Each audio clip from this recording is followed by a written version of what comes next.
Passez un bon moment avec la RTS.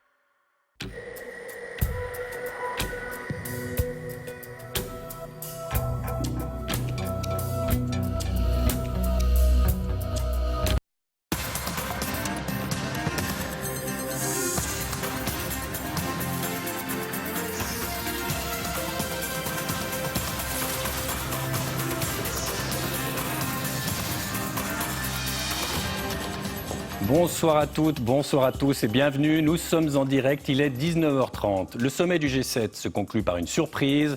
Donald Trump se dit prêt à rencontrer son homologue iranien dans les prochaines semaines. C'est un succès diplomatique pour l'hôte du sommet, le président français Macron. On va faire la part de la communication et des réelles avancées avec Jean-Philippe Chalère.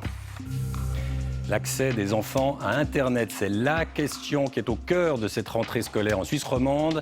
Les petits Vaudois ont dû déposer leur portable à l'entrée ce matin.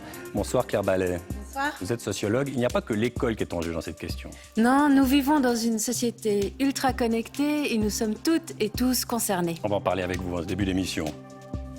Les incendies en Amazonie s'invitent dans le débat politique suisse. Les Verts, notamment, s'opposent à l'accord de libre-échange conclu avec l'Amérique du Sud. Parmi ses opposants, notre invité, Fernand Cuche. Roger Federer est aussi champion des revenus publicitaires. Il reçoit plus de 80 millions de francs par an.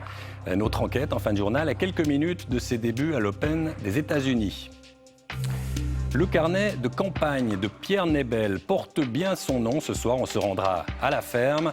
On aura même le rare privilège d'observer des candidats PDC exécuter la danse des canards. L'armée suisse n'aura pas combattu ce dernier siècle, mais ses soldats sont fréquemment victimes d'intoxication alimentaire.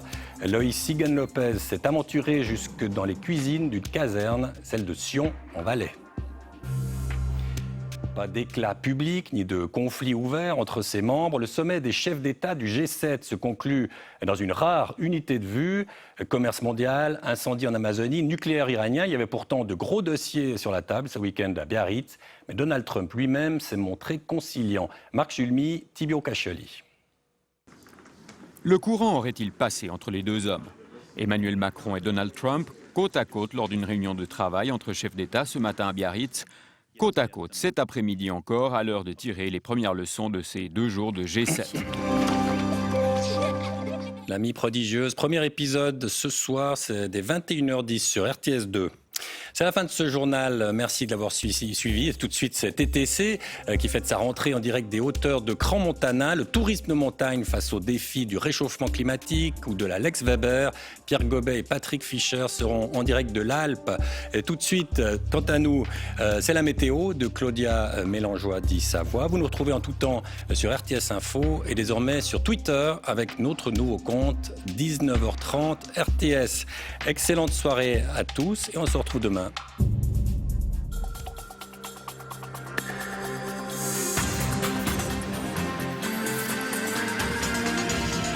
Suivez l'information en continu sur RTS Info.